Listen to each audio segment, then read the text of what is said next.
Good afternoon, everyone. Thank you so much for being here.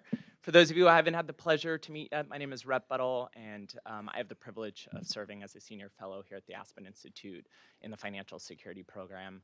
And for the last 8 months, I've had the opportunity to work with both Rademacher and Maureen Conway on an amazing body of work called the Reimagining Work and Wealth Initiative, which we're going to hear a little bit about today. Today's event is really about sort of the lessons we've learned and how we're moving forward. Oh, is this not working? How's that? There we go. All right. Today's event is really about lessons we've learned. In some ways, this is the capstone of 3 amazing years of work. And so we're going to look back at some of that work, and we're also going to talk about how we continue to move this work forward. Few housekeeping items. One is we are live streaming, and so would like to invite the folks who are joining us via live stream to join into the conversation as well.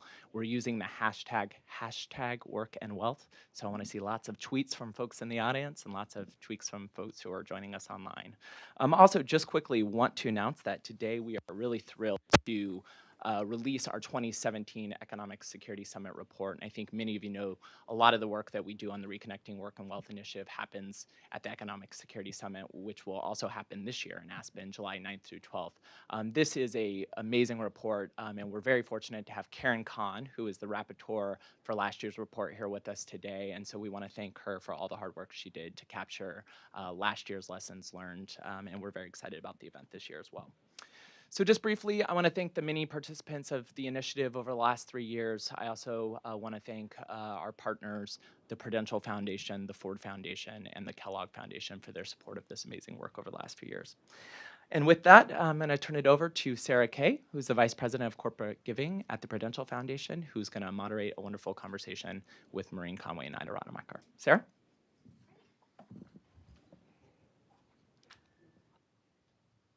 Thank you, Rhett. Can you all hear me? So as Rhett mentioned, I'm so thankful that you guys are all joining us today for this great conversation. I'm Sarah Kay from Prudential Financial, and as many of you heard probably by now, our company was founded over 140 years ago on the belief that everybody should have the opportunity to achieve financial security and a peace of mind for their families. Our founder, John Dryden, had a radical idea to provide affordable life insurance for working families.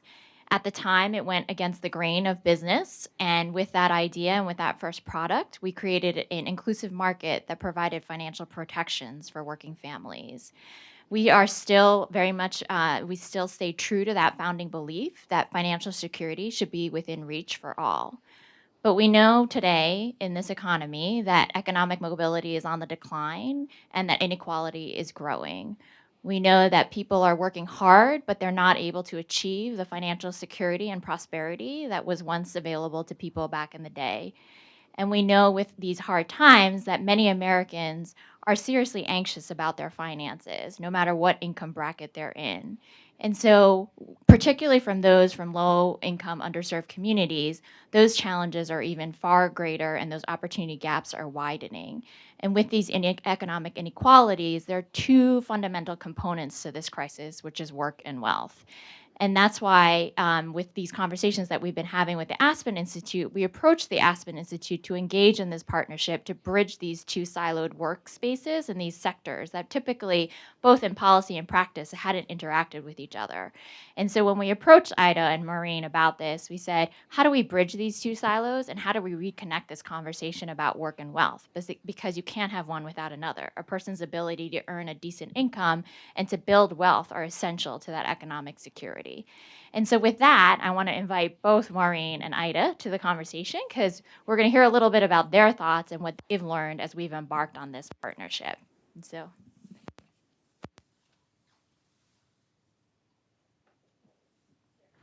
Sit on the side. Okay. Where? You want to be in the middle? Am I supposed to be in the middle? Okay. This is okay. Might play musical chairs a little here. So I'm sure you all know Ida and Maureen, who've been leading the Financial Securities Program and the Economic Opportunities Program. And I wanted to hear a little bit from the both of them in terms of when we embarked on this partnership, when we approached you all about this idea of reconnecting work and wealth. Curious to hear what your thoughts were and what you thought was good and the value of collaborating between these 2 programs at the Aspen Institute. You want to start? Yeah, I can start. I mean, I think part of the start for me was deciding to come back to Aspen 3 years ago. I had been working for a number of years, and I know Andrea Levere is going to be speaking in the next piece of the panel, at Prosperity Now, focusing specifically on a lot of the wealth dimensions of low and moderate income households. And it was increasingly difficult to have a siloed conversation when labor share of income is so clearly declining. So the idea that for practitioners in the field and for the overall conversation that you could continue to talk about how do you help people build real nest eggs when the underlying precarity of their day-to-day financial lives was looming so large, felt like it felt disingenuous to honor and respect those families who you knew had the same aspirations, but had less and less of a toehold in the mainstream economy. So there's no place better to do collaborative work than Aspen, and nobody better to do it with than Maureen Conway, because I had actually worked with you on labor market strategies in a prior life here at Aspen. So the idea of bringing in external partners that would support that kind of collaboration as we really explored what's changing about financial markets and bring that into space with what's changing about labor markets was an opportunity that you don't say anything but yes to. Great, and I guess I would just say, just to add a little bit from the perspective of the Economic Opportunities Program, and as Ida well knows, we have a long history of sort of looking at things kind of from the ground up. So in the Economic Opportunities Program, we spent a lot of time in communities across the country looking at what are the range of things that local governments, nonprofits, and other organizations are doing to try to help people who feel outside of the economic mainstream to connect to economic opportunity. And we have two main work streams, which is helping people connect to work and connect to good work, and helping people in entrepreneurship to start businesses and to build their livelihoods in that way. And I think about sort of the work we were doing to reconnect work and wealth. You know, we were trying to, we'd been doing this work, we had this very deep work going on how people can connect to work and can move up in the labor market. But one of the things that kept sort of dragging people down was they couldn't get to this basic level of economic stability that you get to when you have a measure of wealth, right? And so we really needed to think about how do we connect work and wealth so people can build the level of economic stability that they need to actually pursue economic mobility and to be able to pursue opportunity. So it was sort of like we were thinking about it from both the practice side and the policy side, from sort of both looking at the national numbers, but also looking at what's going on in communities. Sort of there was just this growing need to really think about how do you connect these ways of thinking to really help families kind of manage their economic lives in today's economy. And I think one of the goals when we first embarked on this conversation was to change the national conversation and the dialogue and to catalyze new ideas. What do you both think in terms of the last couple of years we've accomplished through this reconnecting of work and wealth? Yeah, you know, I think the summits themselves trace an arc of that. We started out in some ways with a pretty macro level conversation about, and at the same time, folks who were not traditionally, literally in the same room together, that spoke different vernaculars, had different acronyms, often the same acronym meaning completely different things in a labor market and a financial market. Equity, for example, quite different, thinking about financial markets and labor markets. Financial equity, people's stake in an economy. There are people that start about this and very rarely actually think about the household implications of macroeconomic trends. And there's a lot of people that start at the household that very rarely thought about the macroeconomic drivers of what was actually playing out in the day-to-day decision-making of firms in how they were investing or not investing or divesting in their workforce. And so at the very beginning, we were trying to find our feet in a shared conversation. And what I think is one of the values of that is that we were able to quite genuinely be in service of the dialogue. So the first year's set of people that came together really informed who could be around a table the next year and how much more you could reach across, how much more time you needed actually for off-the-record conversations and sidebar conversations to spark collaborations. And we'll talk, I think, about some of those things. But for some of that, I mean, I would say, you know, that was genuinely in service of the shared conversation. It also, for me, really informed the work I did back in the mainstream programming of the financial security program. We launched EPIC, the Expanding Prosperity Impact Collaborative, which is an 18-month deep dive into one financial challenge at a time. What are the dimensions of it? What are the drivers of it? How do you solve it? Who commits to solving it? And the first thing we took on was income volatility, because from doing this work and wealth conversation, we really understood that it wasn't just wage stagnation anymore that was one of the problems with how to have people have sufficient funds to build wealth. It's that the cash flow of how do they even be able to plan on that was different. And we had to really explore those dimensions of income volatility as the very first financial challenge. So I'd say that just the generosity of participants in the conversation as we convened together really did help inform and I think strengthen the individual work we were doing in the financial security program, and hopefully in the field that we try to influence around some of those financial security innovations in financial markets. Yeah, I mean, just a couple things just to add to that. So one, I do think it was interesting how we went sort of from this first conversation where people, it was a surprise to me the degree to which people weren't in the same rooms. I mean, we've sort of brought some people from DC out to Aspen, and you think like, well, you are, one of those DC people who seems to know everybody. How come you weren't in a conversation with some of these people before? So that was really actually surprising in some ways, and I think it was even surprising to the people in the room.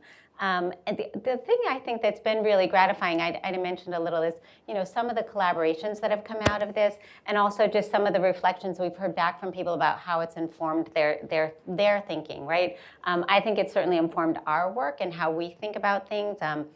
I was just talking earlier about how it has informed how we've thought about and talked about some of the job quality work that we're doing, right? And sort of building a richer understanding of what does it mean to have a quality job in somebody's financial life, and sort of bringing these conversations together. While we were speaking a different language, I think sort of borrowing some of each other's language has actually been helpful in terms of sort of how do you have a richer conversation about issues that are really sort of present for families today. And the other thing I guess I think about that is it really has, we've been really privileged to bring people together who are really working hard in many spheres to try to say, we've got a lot of economic challenges in this country, and how do I bring my expertise, how do I bring my talents, how do I bring the work of my organization to really trying to move forward on some of those. And I think it's really broadened the palette for a lot of people of thinking about, well, why is it that this thing that I've been working on my whole life, why isn't it having more impact? And giving them opportunity to connect it to a broader set of economic issues, I think has really opened up opportunities for folks to do more meaningful work, and that's been really, really rewarding to see. Can I add one thing, Sarah? And I'd put it as a question maybe back to you as well. I mean, I think at Aspen it's always a little bit hard to, you're never sure if you are creating a trend when you start talking about something, if you're hitching your, wagon to somebody else's. But I do think that there's been a real confluence of this unpacking of people's financial lives and the context of the changing nature of work that has meant that while we haven't seen a lot of real data yet, we've seen an emergence of just huge interest among employers in the financial wellness of their workforce. And so that really, in some ways has, I think, if the goal is changing a national conversation, and ideally, when you're at Aspen, you're changing it in a way that means that leaders in all sectors are thinking, how do I solve this problem? Like they're not just thinking about it, they're actually people who are in a position to make a difference. And I see a lot of people leaning in to thinking hard about the additional dimensions of a benefits platform that would lead to financial wellness. Now, that's not everywhere. That's why we'll be unpacking these 3 buckets that you see in the report around incentives, the future of incentives, about what incents employers, and institutions, what are the new kinds of institutions so that you have to invent or reinvent, and also ownership. But I think that there's more people grappling with those things, and I think they're connected to a network that's going to help them with problem solving there. So I wonder, though, I think you were actually working on this at Prudential at the same time, so agree that this financial wellness focus is a growing piece of the the work? Yeah, I think just across the private sector in general, whether you are a financial services company like ours or others, you're looking at your employees' health, and that is across the whole spectrum of whether it be their well-being in terms of their health or in terms of their financial health. And for us, it was really looking at all these studies that were out there by other companies and then our own financial wellness studies that says that 6 out of 10 employees are stressed about their financial situation. And that impacts an employee's productivity, their absenteeism, how they're producing at work. And so we took a look at how can we make sure that our products are addressing these needs for our clients and our customers. And our clients and customers range from individual customers to employer-based platforms. And so really taking a look at how do these individual financial stressors that impact people from across the range, whether they are at the low to moderate income levels or at middle to upper level income levels, they still face the same financial shocks and emergencies that place them back at ground zero if there is an emergency that takes place. And so as a company, it's our responsibility to make sure that our clients and customers are financially well and that they are able to manage their day-to-day expenses, they're able to manage their financial goals and really look towards the future. And that's something that companies for a long time just talked a little bit insularly about our products, and now really thinking about the well-being of the entire society and community at large. And so I think that there has been a movement in the private sector space in that. But one of the things that I wanted to ask you all is that I think surprising and challenging at the same time was this different language that the two sectors had in terms of, you use the example of equity and other words that people use in the workforce side versus on the financial capability side. And so I was curious from your perspective, what were some of the things that were challenging and how have you overcome them to bridge these two areas together? You want to tackle it first? Oh, okay. Oh, yeah. She gives me this question first. So I mean, well, the language was definitely. I think one thing. I think it was surprising. I mentioned sort of how people hadn't been in the same conversation before. I think that was kind of a challenge to have people sort of feel comfortable that they understood each other, that they actually could find their common goals and common purpose together. I think that was important to take some time to build that. I think that even some ways some of the statistics that I would typically follow may be different than the statistics that Ida would typically follow, right? So even how we were building sort of our what is narrative of the world was slightly different, and being able to bring those pieces together. Ida frequently cites the statistic about people, how much they have in savings and whether they can meet an emergency, right? I'm typically looking at sort of 1 in 4 adults earns a wage that's insufficient to lift a small family above the poverty line, right? So we think about it in slightly different terms, what the economic crisis means. So I think kind of bringing those things together and having people be able to sort of see each other's descriptors, as well as having a conversation where people can build an understanding of each other's incentives and motivation and why they're doing the work that they're doing. I think taking the time to do that, so it was a challenge, but also B, very worthwhile and a reward on the other side. All right, you can talk about how I'm challenging to work with. No. I mean, I think collaboration overall, I think something that's a real learning of both of our programs is it actually takes more time and resources to get collaboration right than less, So it's actually, it's not like it's a cost savings. And I think I credit the supporters of this work and understanding that if you're trying to get a flywheel moving, the amount of force that has to get it started and the resistance to it, right, is hard. And so for all of us, we had to try on, some new ways of working. And again, it really helps to work with such generous colleagues.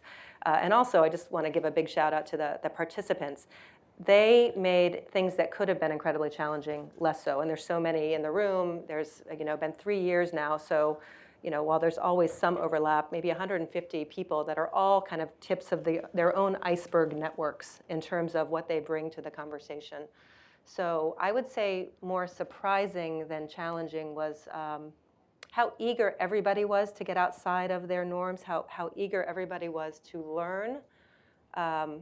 the inflection points and tipping points of a problem from somebody else's perspective. And so we did just a whole set of real starting points that were quite different from each other around the issues. So it was very different, for example, to have somebody from a labor union come in and see everything as a frame for, how do you organize the voice of workers and worker power, and have that come into the same conversation as a startup that's trying to disrupt work completely and in some ways give a whole different approach to how markets change, right? So there was just very different, so the challenging pieces of conversation, and I think we do challenge well at Aspen, where we really encourage disagreement at the table, but we encourage that in service of a productive conversation. And so this idea about what is the role of markets in solving the problem? What is the role of government in solving the problem? And if it is government, is it local? Is it state? Does it need to be international trade? I think somewhat of what we normed on last year was a lot of the upstream drivers to both what's happening with financial markets and labor markets being just the broader role that financial markets are playing in driving the ways that companies make investment decisions and the ways that disruptions in financial markets are changing even how people get access to products and services. So, I don't mean to punt on the conversation. I just mean that I think on net, for the American people and for the different kind of leaders who have come to these tables, both from the community level all the way to corporate CEOs, the surprise was it wasn't so much of a challenge to have these conversations. And I just encourage us to continue, even though this is a capstone of a 3-year initiative, really commencement of it, that we actually just see this as a starting point. There's so much work, and the agenda that we begin to lay out this year is just so exciting. And even if the conversation in DC doesn't feel like it's got a lot of traction right now, in the rest of the country, it's got incredible traction, and it's the conversation people want to be having. Yeah, and just since as our supporter of this initiative, I wanted to say one tactical thing that's been very challenging is it's been a real challenge to sort of keep up with sort of, well, where are people going with this conversation and what are they doing next? But I did also just want to say that, while we keep referring to the summit, which has been sort of the big, sort of the centerpiece of the Reconnecting Work and Wealth Initiative, it's not the whole thing. And we've been doing a lot of other work on some of these issues around incentives, institutions, and ownership. We did the work on employee ownership in particular and thinking about that. But a lot of that work has been driven by people coming to us after the summit and sort of saying, here's something I want to work with you, and you are the folks we want to work with on. How do we drive forward this question of what are the new institutions that will help support workers in this changing economy, and what does that look like, and how can we have a next set of conversations around that? So I just wanted to say that it's really, I think it's been challenging to understand where are people going with all of this work, but it did, just to also echo what Ida was saying earlier, it does seem like people are really taking it forward and driving things. And so, and I guess we're going to get to hear more about that in the next panel, so maybe I should be quiet.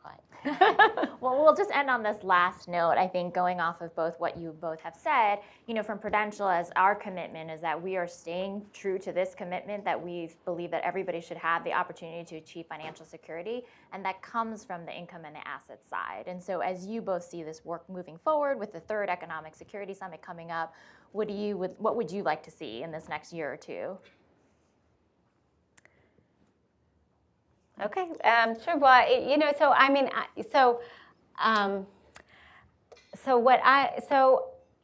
I've been doing, within my program area, we've been doing a lot of work on sort of how do we think about work, the changing nature of work, and what does it mean to have quality work in today's economy.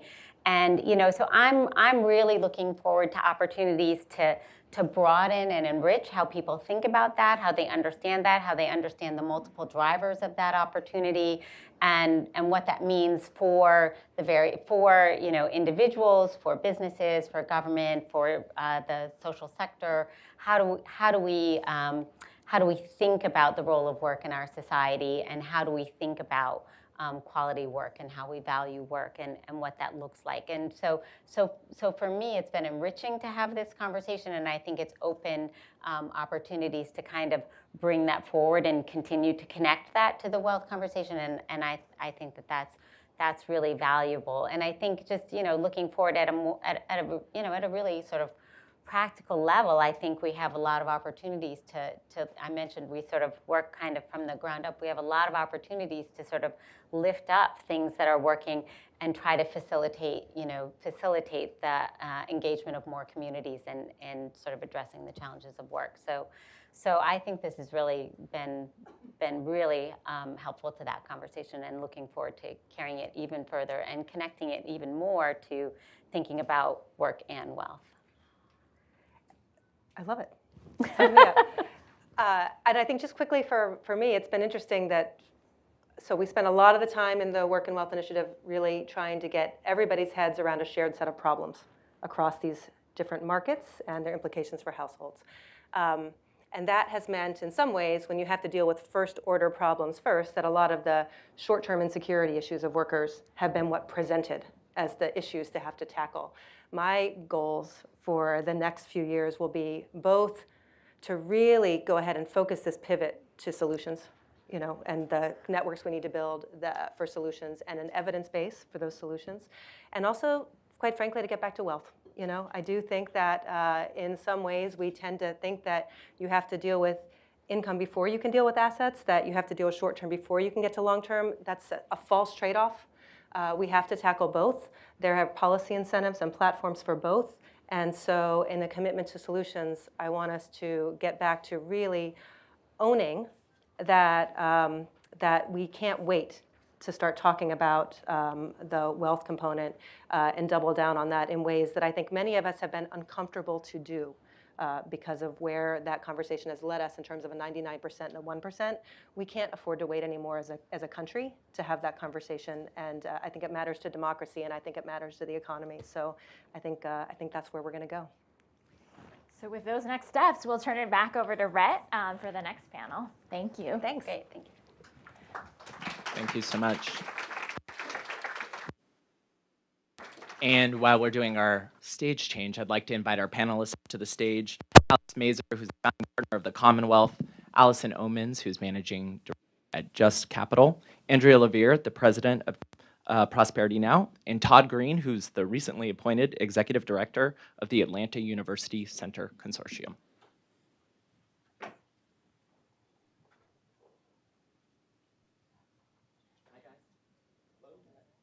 Is this working? There we go. All right. So I did a brief intro of who you are and who your titles, but I think I would love to open the conversation just a little bit with, tell us a little bit about who you are, your organization, but more specifically, what is your organization's vantage point on this work, and how exactly sort of that particular vantage point has shaped your thinking around reconnecting work and wealth. So Alex, can we start with you? Great. Well, thanks for having me. I will say, as the lone Canadian on the panel, I know that we're having some trade conversations right now. We love collaborating with Americans. So, I asked him if he charged him to get here, but... Exactly. So I'm one of the co-founders of a company called Commonwealth. We work on basically issues of retirement security. And the thing we're most interested in is how can we take an institution that we think works very well, which is the pension or collective retirement plan, and try and adapt it to the realities of a 21st century workforce. So at the very essence of the problem we're trying to solve, which is really a retirement plan coverage and a retirement insecurity problem, it is an intersection of work and wealth. Because we have to think not only about efficient wealth accumulation and decumulation strategies, which is really about the retirement plan design, but we also have to think about the changing nature of work, which is about job tenure, which is about the growth of non-standard work, which is about changing institutions like labor unions and how that dynamic is changing and changing workforce practices. So, I think this framework has been very, very helpful to us in connecting up, silos and industries and sectors that often don't talk to each other.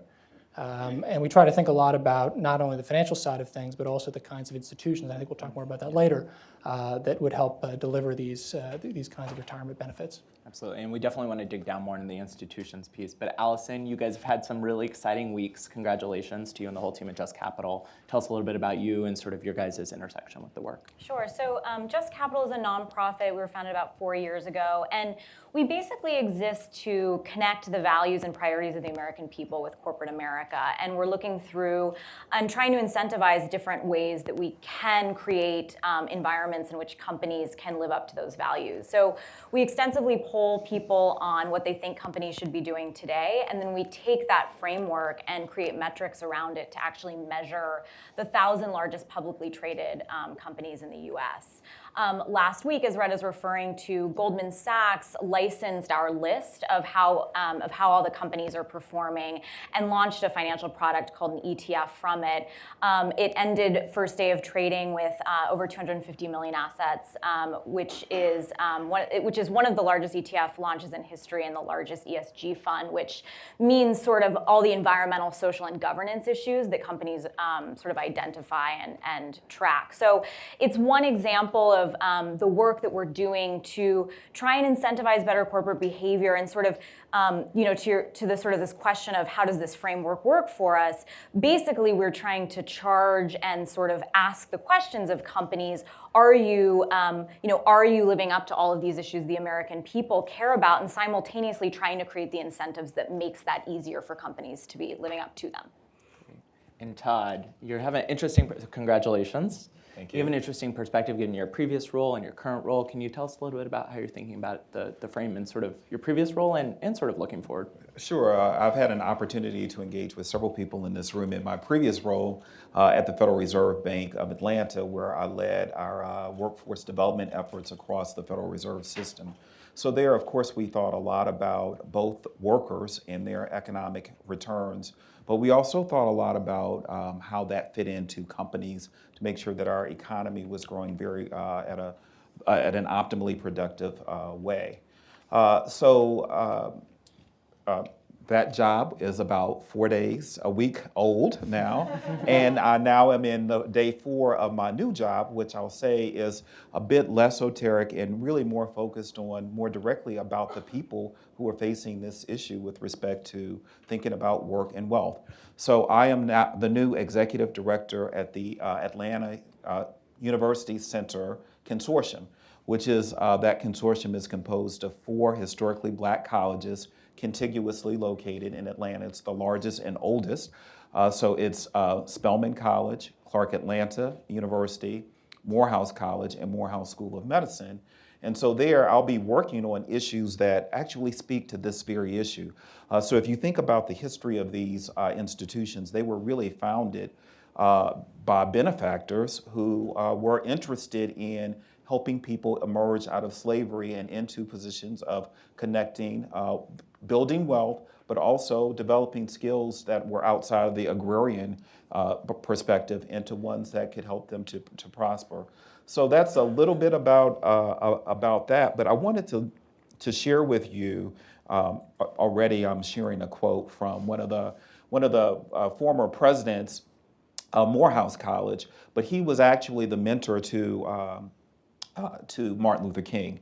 And this quote was just, I think it really brings home the perspective that we have here. And Dr. Mays writes, "He who starts behind in the great race of life must forever remain behind or run faster than the man in front."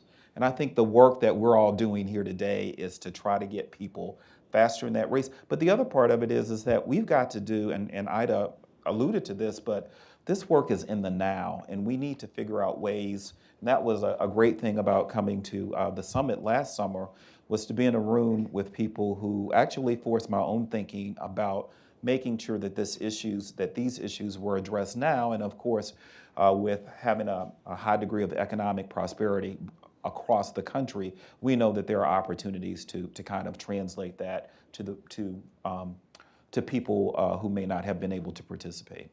Thanks, Todd. And Andrea, I know Prosperity Now has been deep in this work. Can you share a little bit from your vantage point and all the exciting things you guys are doing? Sure, nothing like starting with an inspiring quote, right, for all of us. So I'm the president of Prosperity Now. We have a mission of helping all people build financial stability, wealth, and prosperity. But I want to talk about how these two threads really were grounded in the founding of the organization 39 years ago and are being reinvented, I think, given how dramatically the world has changed today. So when we were founded as the exquisitely named Corporation for Enterprise Development 39 years ago, it was really an organization that was trying to create jobs, but also address wealth inequality. But of course, we didn't know what that word meant or that, in fact, was what we were doing. And really, the root was there was a major recession going on in the country. Let's see if people can invent their own jobs through self-employment and actually build their own wealth. And we came out with 3 lessons, which really are our core lessons that we work on today. 1, that low-income people have more capacity than they have opportunity, and it's our responsibility to create the on-ramps into the economy. It gets back to what we'll talk about in terms of the extraordinary racial wealth gap of the fact that there's not a level playing field at all.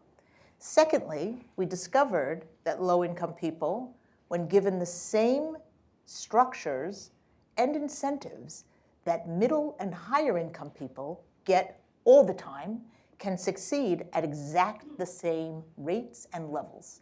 So it's all about how do we set up the systems and the institutions so they work.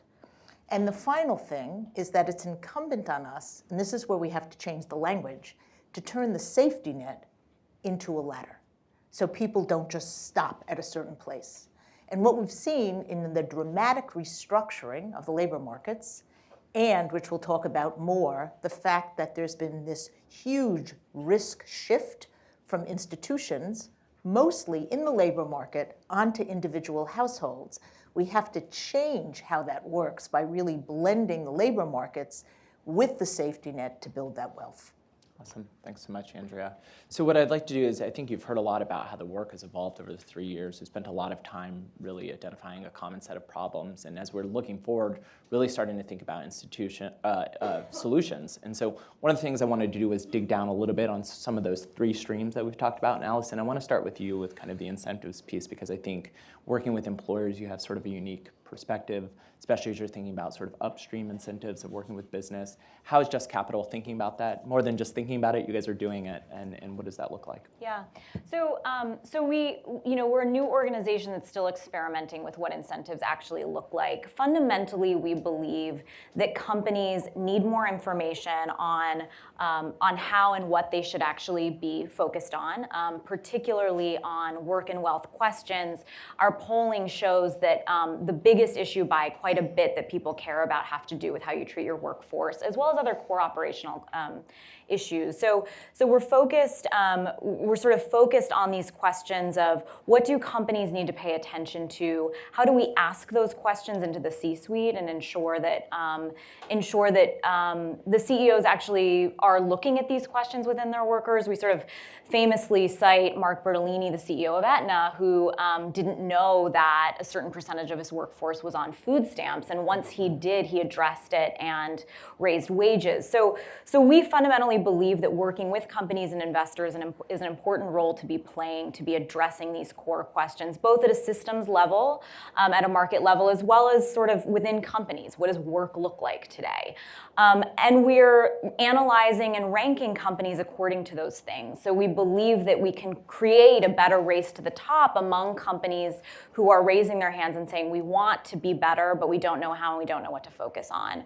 And then we're trying to create financial products to sort of help capital along, to be working with investors, whether it's institutional investors or others, to be recognizing that there is an investor case for this behavior, that companies who are making more long-term decisions, investing more in capital expenditures, investing more in their workforce and training, you're seeing better returns, you're seeing better retention rates, and overall you're a healthier company in the long term. So we're trying to make that case, and simultaneously, just one other thing, this space still doesn't have enough data. We don't actually know what's happening among companies. And there's increasingly a conversation around being a good employer and companies raising their hand and saying we want to be creating jobs that allow people to bring their full selves to work and that purpose is really important. But what we're trying to do is sort of build the back end and actually look at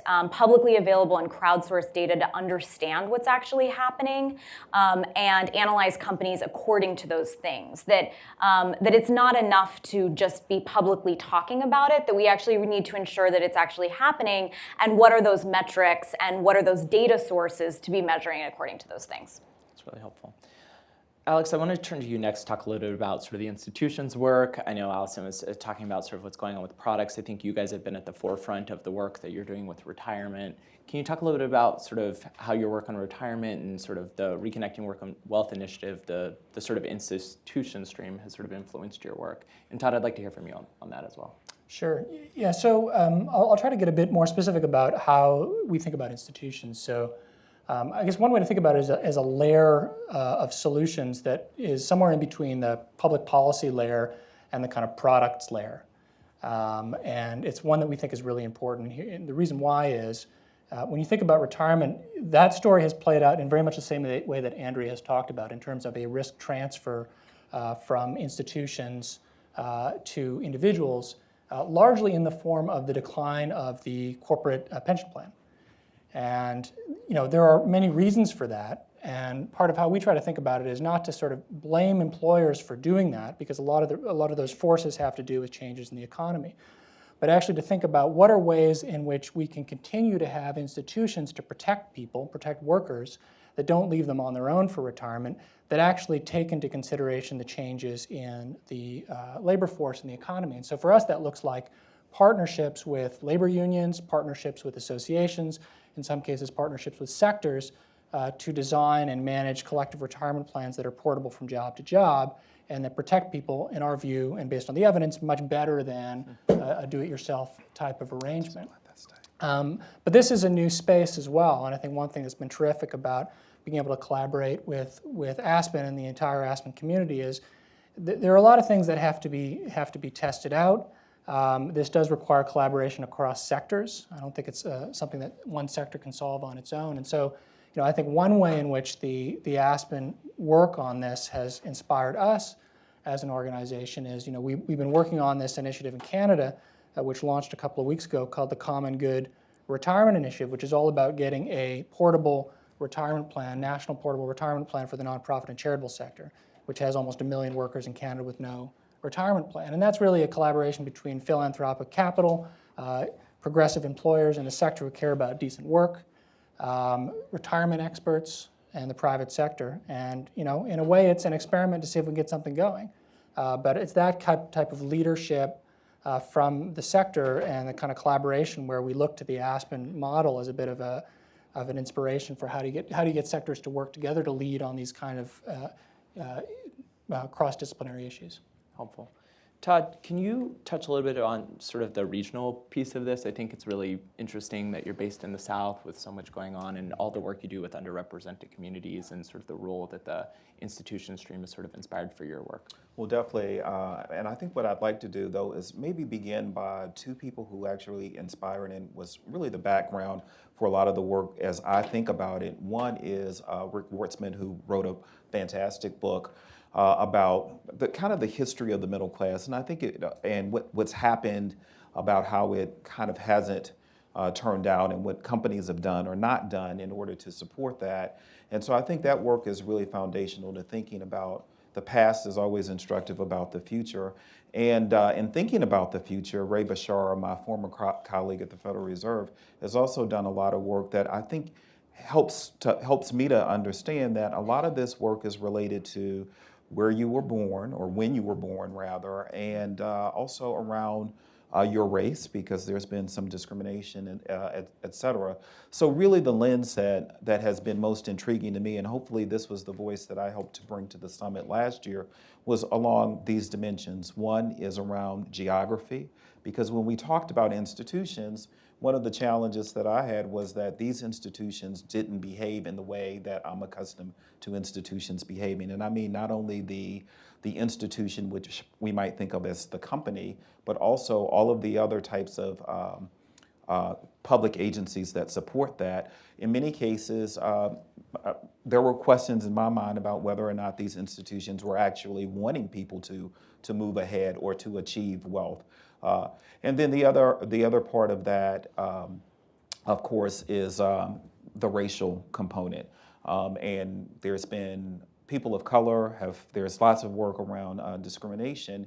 And I think that in order for us to have a fulsome conversation about what this really means and how we can achieve it, we also have to think about place and we have to think about the population. And so bringing that down, I have seen a few things that have worked well, or at least I think are very promising in a Southern context, where arguably I know we don't have the monopoly on racial issues in the South, and nor do we have, these historic things. But the South was really built on cheap land and cheap labor. And so that's the mentality or the approach that a lot of people are approaching this from. Of course, the current economy is helping people to evolve around that. So just a few practical examples, I'll mention them really quickly. One is the Atlanta airport, which is, how many people have flown through the Atlanta airport? Okay, yeah. So we have an expression in the South, before you go to heaven or hell, you gotta connect in the Atlanta airport. But I'm sure that you may not have thought about the fact that the Atlanta airport is the largest economic engine in the Southeast. But it's also a very large home of very low-wage workers. So there is beginning to have some level of recognition about how do we provide opportunities and pathways so that people can have wealth and just have some level of sustainability and opportunity. So looking at things about having a university on campus where people can upgauge their skills, but also pathways to get people out of the hospitality or restaurant, fast food restaurants into logistics. So there's an organization called Career Rise, which has been generously funded by foundations to help to take a look at that, who's been modeling a lot of these practices. And employers are really stepping up to the plate, and that's been a very exciting kind of perspective about it. Then the second one, and I certainly don't want to take credit for this, Nancy Cantor, who's now the chancellor at Rutgers, but her work at Syracuse was about using institutions like universities, hospitals, airports as anchor institutions. So how can we think about these particular entities who, by the way, oftentimes have large employment shares within regions? And if we can get them to change their behavior, then that can also have the ability to influence the behavior of traditionally private sector employers. So we've been working a lot in our community, in our sets of communities, about how do we move this forward in helping these institutions be leaders around strategies that could include procurement or other things that can help to build wealth with small businesses. So perhaps I'll just stop there and I can share more. It's a good transition to Andrea. Andrea, you said something on our prep call that's stuck with me. You said, I think we're at a real breakthrough regarding financial wellness. So can you tell us what you meant by that? I will. First I'll say, go ahead. Rhett. Well, and then just more broadly, sort of how this work in the ownership stream has influenced. Has been there. So you should know that my daughter went to Syracuse when Nancy Cantor was the chancellor, and her nickname was Chancy Nancy. Oh, just so you know. So I want to take that question and go back to what Ida said, which is, as we think about these issues, it's no longer an either or. We can't do that. So let me start with one of the areas we're looking at, which is opportunity youth employment programs. So what used to happen? You go through this great training program. These young people would get their first job, and they'd get a check, and where would they go?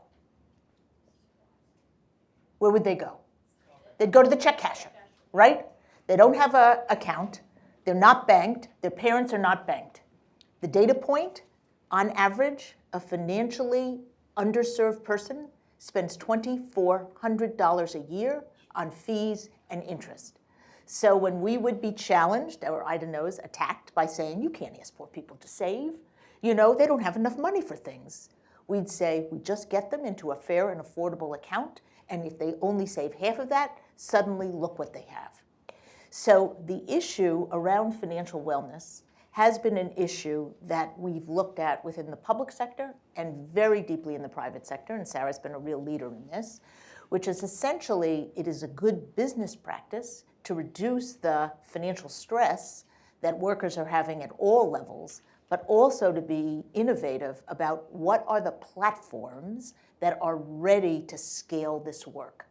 So 2 weeks ago, we released a paper on savings for now and savings for later. And that's also not an either-or proposition. People need desperately, and Ida shared one data point on this, savings for emergencies. Otherwise, a small expense, the average payday loan is less than $500. A small expense can get someone in a spiral forever and affect their work life and their productivity and performance, and undermine the overall community assets that we have. So we have several different platforms that are now becoming very powerful platforms to address this. And the workplace is one. We'll talk more about how that's happening. But it is a place where there's all these innovations about how do we help someone automatically get an emergency savings as well as help to save for the longer term and do the pioneering work that Alex is doing for retirement.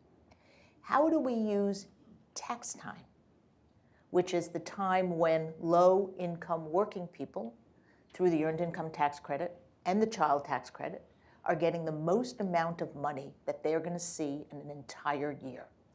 So with the incredible help of the academic Catherine Eden, whose agent, my friend Lisa's in the room, who researched for 2 years people who got the Earned Income Tax Credit and found out that for the first 6 months of the year, they were in positive cash flow. After 6 months, they went into negative cash flow, and where did they go? They went to the payday lender. If we could get them to save just a portion of that, a refund to Savings Act, and then have them hold it for 6 months, and then even have an incentive to match it, they would suddenly have a completely different financial outlook just leveraging that platform.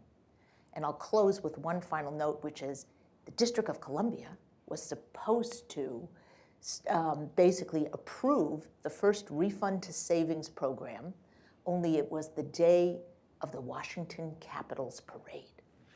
So they decided they could not have a hearing on this, which I thought was actually the right priority. But then it's coming up on the 26th. So one of the things I want to talk about is many more of the innovations that certain wonderful financial services companies are doing to link different automatic savings products to retirement accounts and other things.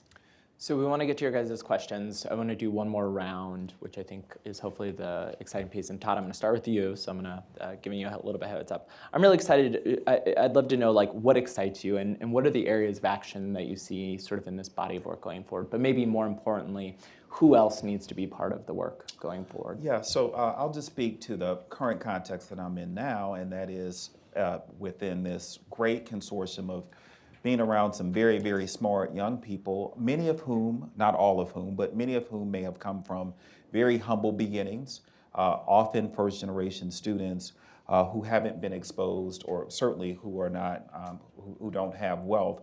But looking at how we're providing financial training, financial literacy, but matching that with job skills. But the third component, and I think this is really, really critical, and this is another one, I have to give credit to Maureen for helping me to think through this, and that has to do with how do we empower these young people who are matriculating into wonderful jobs into feeling like they have a voice about their own destinies. So you can select companies based upon the types of criteria that are important to you, but places where you actually have a voice. And I think that that's something new. That's a new concept to them, because many of them who have not worked in those types of environments, and certainly their parents and grandparents were subject to adhesion work arrangements where they were basically told what to do. So I think that's what excites me about this work. But I'm also excited about looking at how to test some of these concepts. And Ida talked about it's time for action now. So I'm really excited about how are we turning this what we've learned into some real test beds and work in action. Well, and do you think we have the right people at the table? You have thoughts about?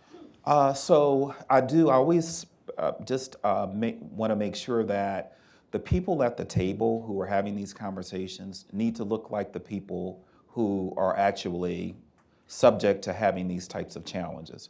So we know that a lot of Black people and brown people are in very vulnerable work situations, and certainly in very precarious wealth situations. And so as we craft solutions, then I think it would be important for us to make sure that we have a room that looks like people who are facing those types of challenges. Alex, what are you excited about? Well, one of the things I'm very excited about is the whole idea of portable benefits, not just for retirement, more broadly.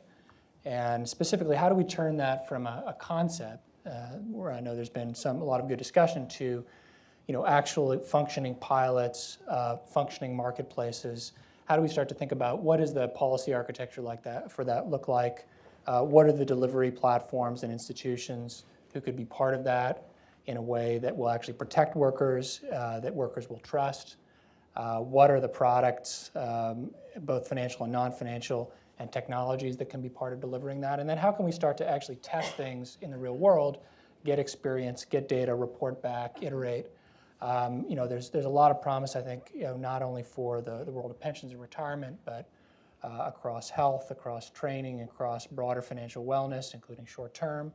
And so, that's the kind of work that I'm very, very excited to be involved in. That's great. And Alison, I think one of the most exciting pieces of this work for me personally has been the work with employers. And I think employers' new level of engagement and the opportunity to reach people using employers. Can you speak a little bit about sort of where you see your work with employers going? What excites you about that? Sure.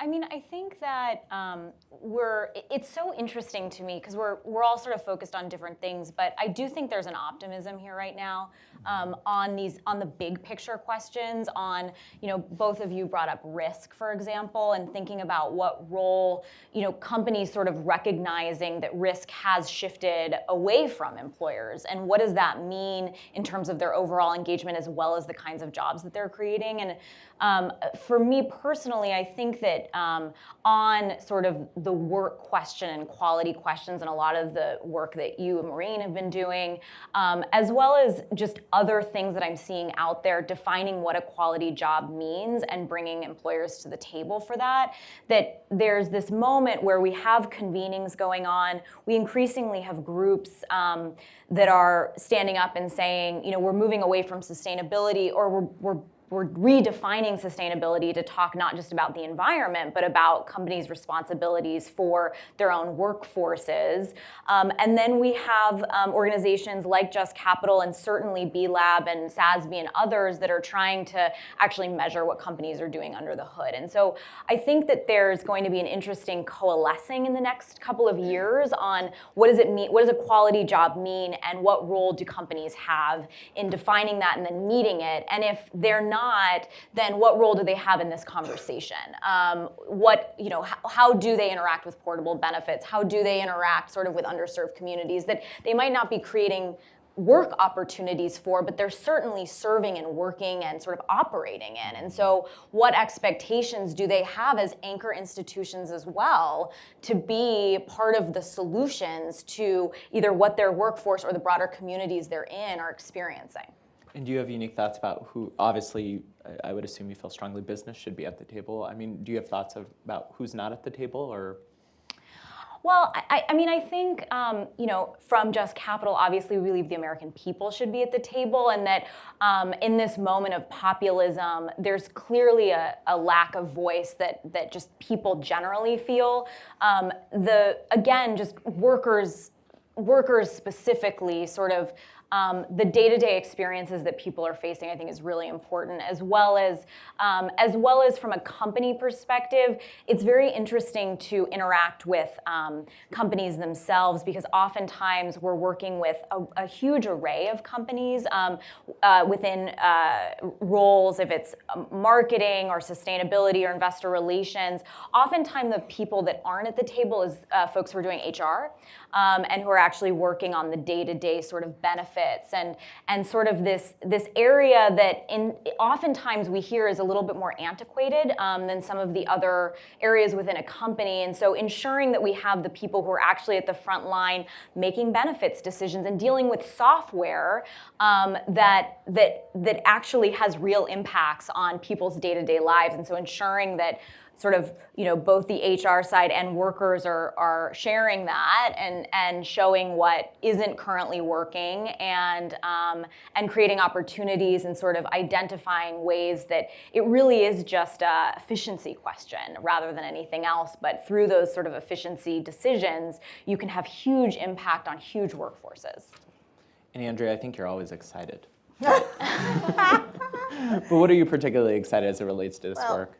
The first thing is we have a lot of data. And what we've discovered, and those of you who have looked through the Prosperity Now scorecard and the data that we have, is that it changes the conversation, because suddenly people aren't battling over turf, but they're looking at the reality of the economic reality. So I'll just use one data point out of all the data, which is we have a report called the Ever-Growing Gap. And what it looks at is the racial wealth divide. And what it measures is if African American wealth continues to grow at the rate it's growing today, it'll take 228 years for African Americans to have the same wealth as white people today. And it'll take 74 years for Hispanic families. That one data point has resounded more powerfully than many, many others in basically saying we need very significant solutions to come to the table if we're ever going to talk about opportunity in this country and change the structure by which people live their lives. And also, what I think is so powerful, many of you have seen the research that Rod Shetty has done, right? That even kind of African American families that have high salaries, he calls it wealth, it's not, are lagging, but he doesn't look at their wealth. And as all our staff said, if he had looked at the wealth of these households, the outcomes that he found, he could have predicted from the get-go because of those differences. So with that data, what I have seen across the country is all sorts of new partners coming together because people across every sector understand that if they don't deal with the financial insecurity of their patients, of their clients, of their workers, they're not going to accomplish their own goals, and they're leveraging their resources. And then the last piece, as we know, we have lost every program that matches the savings of low-income people in the last year and a half. And we have companies, such as Prudential and other companies, that have stepped up and said, this is unacceptable. And we need to begin to innovate in ways that help people build savings on the short term and the long term. And that is why your data is so critical, because companies can say, we are platforms that can achieve scale, not the scale of the federal government, but can achieve meaningful scale until we're able to bring them in as a partner again, and doing this at the local and state level where there's an incredible amount of innovation, and innovation that goes into, and I'll add one more plug for the work here, the Job Quality Fellowship, which really is how do we reinvent jobs. For the first time, I asked my staff to nominate folks for that fellowship who were bridging these two worlds, who's in the workforce, looking at the quality of work, but also building savings and assets. And these folks were so excited to be able to bridge those worlds and figure out how on a day-to-day basis we can work together. And Maureen has a huge smile on her face, for those of you. So I know you want to say, and so we have about 4 minutes left before we move to questions. I'd like to give everyone an opportunity, just 1 minute, about what are the action steps for you, and what do you want to leave? What do you think folks should leave with today? So just 1 minute. Todd, we'll kick off. Yeah, so really quickly, another thing I'm really excited about is that the conversation has changed within economic development circles. So these are people who are responsible for bringing and thinking about jobs and how jobs are created in communities, and now they are beginning to pivot. So I'm excited about the fact that every community didn't want Amazon by saying they wanted 50,000 jobs paying $100,000 a year. Some communities said, I need to think about the indigenous people. Who are the people here, and what kinds of opportunities do they need in order to move ahead? For the very first year, the International Economic Development Council is having their annual meeting, and it's about equitable economic development. So thinking about job quality, not just the traditional metrics around the number of jobs or either the amount of investment, and digging down into that. So I'm excited about that, and so I took up more than my minute, so I can't answer the question you just asked me. But you gave Alison enough time Yeah. to think about it, because I didn't put this in the prep. So Alison, in 1 minute, what do you want people to leave with? I think that I feel like we're moving away from, and I know my organization agrees, away from the Milton Friedman sort of shareholder primacy. All it takes is to be, the most important thing, the only thing is for companies to be delivering value for their shareholders. I think one of the reasons we're moving away from that is, one, it's not working for communities and not working for society. It's also not working for companies. And it's not working, and so it's not working, period. What role we have to play is to be having new expectations about what we should be expecting in these conversations overall about what role companies should be playing forward. And I think that the more we can be asking those questions and be making decisions, we have a new fund, which I'm not supposed to talk about, but which can be sort of making decisions, either your dollars or where you're working based on these expectations, sort of the more we'll be able to incentivize and to be encouraging this sort of shift towards a new kind of holistic corporate behavior and decision making. Absolutely. Alex? Yeah, I mean, I love the points that were made about it not being either or, between short-term and long-term, between income and wealth. I think those are terrific points to leave with. They're not my points, but I would reinforce them. I think for us, it's really about trying new things. If we want to try and reverse the decline and call it retirement plan coverage or pension coverage, then we have to think about new kinds of partnerships, whether it's with labor unions or new worker organizations or associations or sectors, in the case of nonprofit sector, and see what works, and try to bring new people to the table, including got some new ideas from you as well in terms of the employer conversation not being a one-dimensional conversation. There's many different parts within an employer.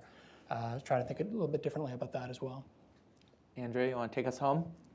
So I'd make one more Aspen link and then one final link, which is it also brings us to look at the entire family and what these pieces need to look like to create household financial security. So I was lucky to be a fellow in the Ascend program, and one of our most exciting areas of work were children's savings accounts to help break the intergenerational transfer of poverty by getting an account to a kid as early as in kindergarten. But what that did was really change how the parents and their workplaces help to see this issue. And then I'll say a final thing. I see my friend Mary Griffin here, and one of the things I want to say is by doing this work well, it also supports consumer financial protection. And if there's an area where all of us need to take responsibility for advancing that, again, in light of losing one of the most important policies that has ever been enacted in terms of the Consumer Financial Protection Bureau, having these kind of programs and initiatives helps bring the message of consumer financial protection and the options of how to create a stable financial life. Helpful. We're now going to open it up for questions. I'm told that if you're streaming online, you can tweet a question to us, which sounds very exciting. Please raise your hand. We have some folks going with the mic. So, Thank you. can you give us your name and who you're Yes, with as well? Ann Hoffman from the Woodbury Fund, but also a lifetime in the labor movement. And until the very end of this discussion, the whole hour, I hadn't heard anybody talk about transferring wealth. We have the 1% that's got it all, and we've got to start talking about how we move that into the hands of people who don't have it. We can't create equality without getting some of the money back from the 1%. And the other thing that I wanted to raise, and it finally got raised, was the idea that corporations are supposed to serve only their shareholders. It's nonsense, and it can't work. That they need to consider their workers and their communities at least. Thanks for the question and kind of statement. Andrea, can I ask you to respond on the wealth piece? So we just launched a campaign called Fair Shot 2020, which looks into the structure of the tax code and the fact that the overwhelming majority of the, as of our last count, $660 billion worth of incentives for wealth building goes not to the top 1%, but the top 1% of the 1%. And that's just bad economic policy, let alone bad morality. So how do we change those tax policies so that we provide the kind of incentives to the asset poor majority that then helps drive the economy and changes the economic structure? So I'll start with that. Alison, do you want to say anything about the role of companies?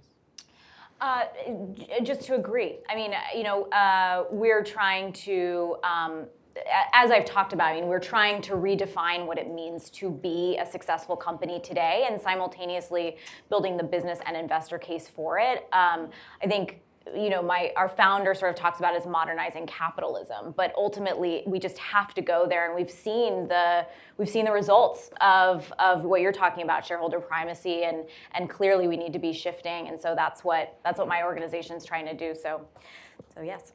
Wonderful. Additional questions right here in the front. My name is Araceli Barameño. I'm with the Center for Responsible Lending. Thank you so very much for your presentation and your remarks. My question is, and I'll just preamble it very simply by saying the wealth of our nation was created through policy. And so in that regard, I applaud any initiative that tries to find market-based solutions to a problem that has a very long history set through policy.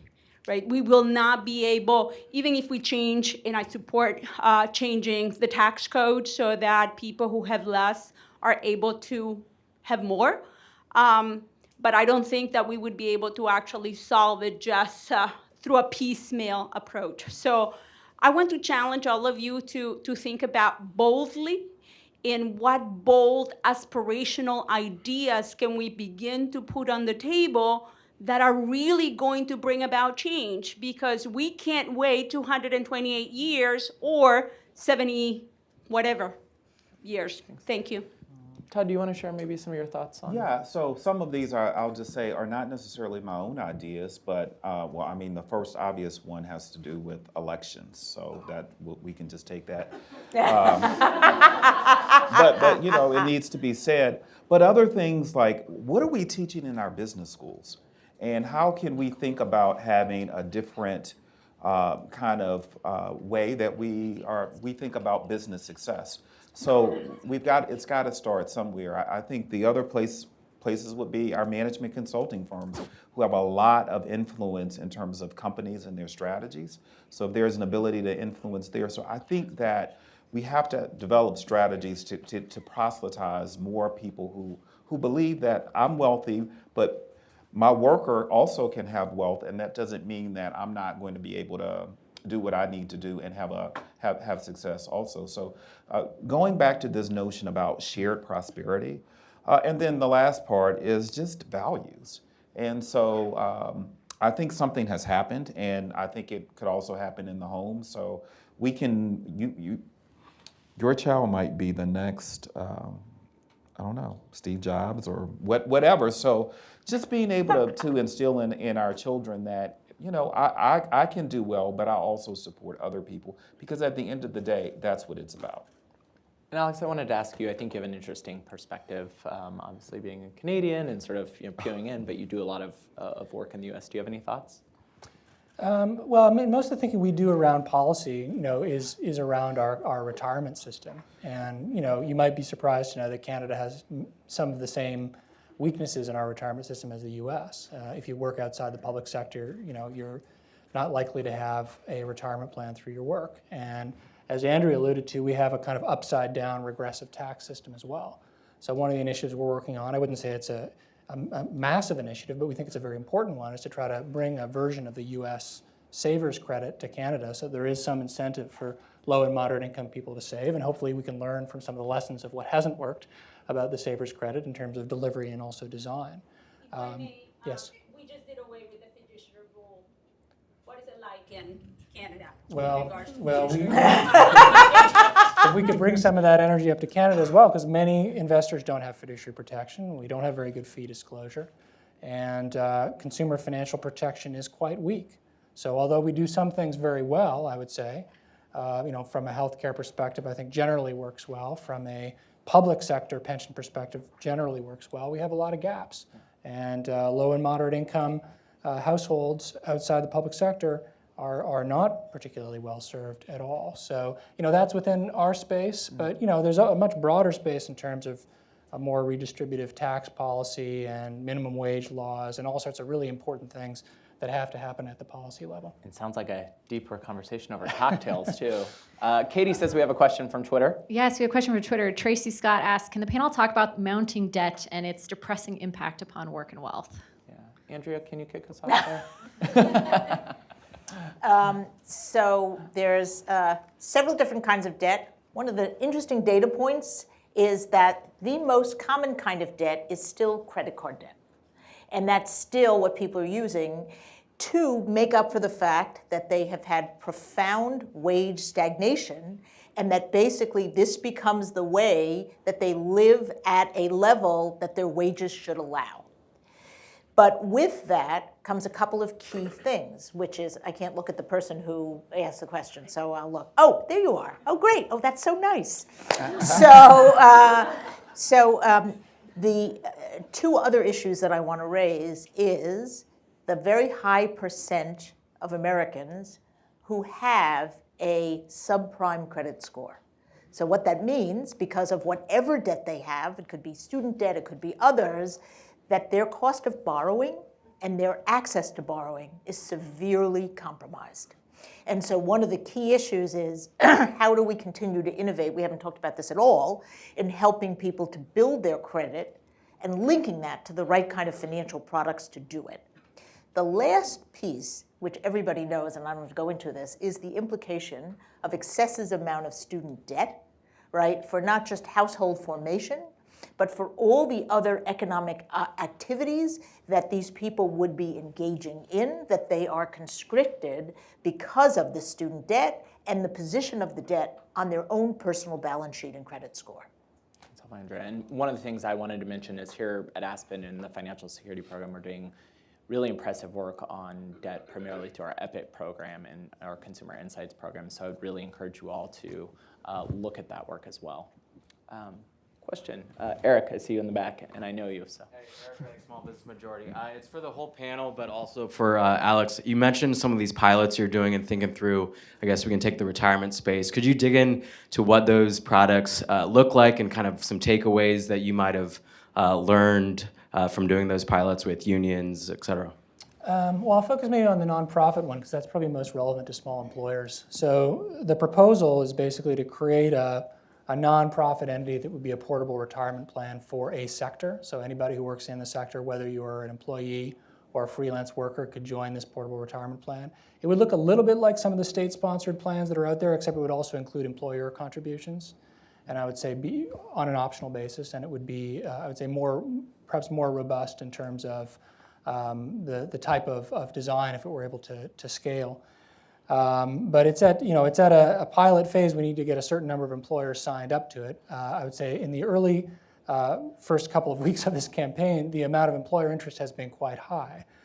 Because I think that some of the main objections that employers have to providing a retirement plan, cost, complexity, legal responsibility, are taken away from the employer with this type of model. The employer becomes basically a participant who can offer it, make contributions, et cetera.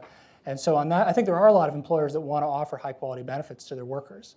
And so we're trying to take away some of the main obstacles and make it voluntary, and also to try to facilitate a bit of a conversation around decent work in a sector that I think has wanted to have that conversation for some time.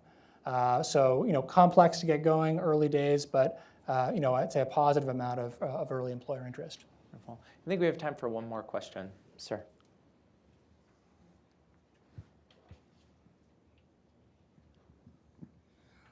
I'm Norm Curlin from the Center for Economic and Social Justice.